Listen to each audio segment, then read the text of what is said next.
L'arbutus unido, ou aussi appelé l'arbousier en nom commun, mais surtout l'arbre aux fraises. Et c'est vraiment une plante fascinante pour plusieurs raisons. Alors bien entendu, premier côté fascinant de cet arbre, ça va être son fruit, alors qui est cette baie rouge accrochée à la branche, et qui est un fruit donc voilà, qui rappelle la fraise dans un certain sens, et qui est totalement comestible, soit cru, soit cuit. Mais là, je vais me régaler.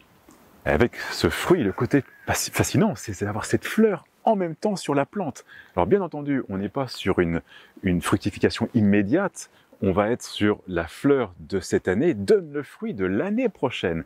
Et ça, c'est le côté très agréable au niveau décor, c'est que vous allez avoir cette fleur en groupe qui va être un tube, comme le muguet un petit peu, ça rappelle le muguet, de couleur crème, avec le fruit qui est juste derrière, qui lui va avoir plusieurs stades de couleur, le vert au tout début, puis après le jaune, et pour finir sur le rouge quand il est mûr. Alors ce côté particulier d'avoir la fleur en même temps que le fruit, fait que si vous taillez un petit peu trop sévèrement votre plante, bien entendu l'année prochaine, vous n'allez pas avoir tous ces fruits ici. Donc soyez vigilants, bien entendu vous pouvez faire des tailles pour organiser la plante et faire en sorte qu'elle soit quand même malgré tout contrôlée et qu'elle donne un beau volume comme on est devant celui-ci. Mais voilà, si vous rentrez vraiment sévèrement, vous allez vous tailler dans les fruits et vous n'aurez pas de fruits l'année prochaine. Donc il faut bien balancer entre les deux choix, c'est-à-dire soit d'organiser la plante, soit de la laisser pousser naturellement. Alors après, autre chose intéressante, ça va être ce feuillage, un feuillage persistant. Et comme toutes les plantes persistantes, alors le feuillage, à l'intérieur, au cœur, tombe et ça laisse apparaître cette magnifique ramure. C'est vraiment une plante qui était extraordinaire pour ça.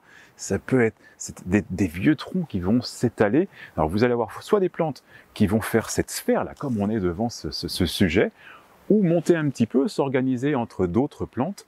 Mais vraiment, c'est cette qualité, cette structure qui est extraordinaire, avec une écorce brun-rouge qui va s'exfolier. Et ça, c'est aussi le côté magique des arbousiers, un petit peu, c'est toute caractéristique de toute la famille des arbousiers, d'avoir ces écorces qui vont partir un petit peu en lambeaux.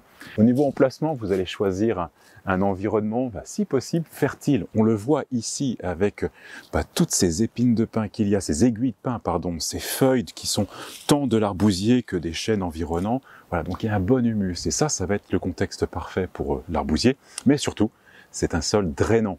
On est vraiment sur un point haut là par rapport au jardin, et ça c'est ce qu'il va falloir à l'arbousier, que l'eau s'évacue, draine. C'est une plante on parle de sol fertile, mais malgré tout, elle tolère très bien les sols pauvres. Voilà, donc beaucoup de qualités dans l'arbousier.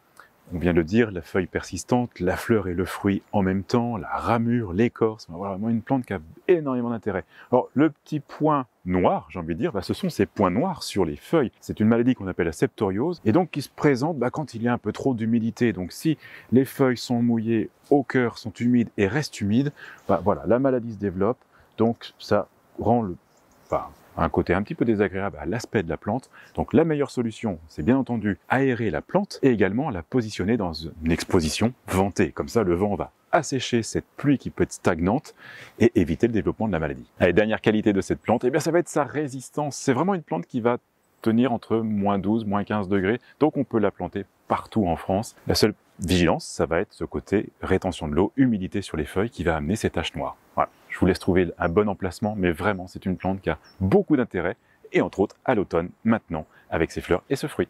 Jardinez bien.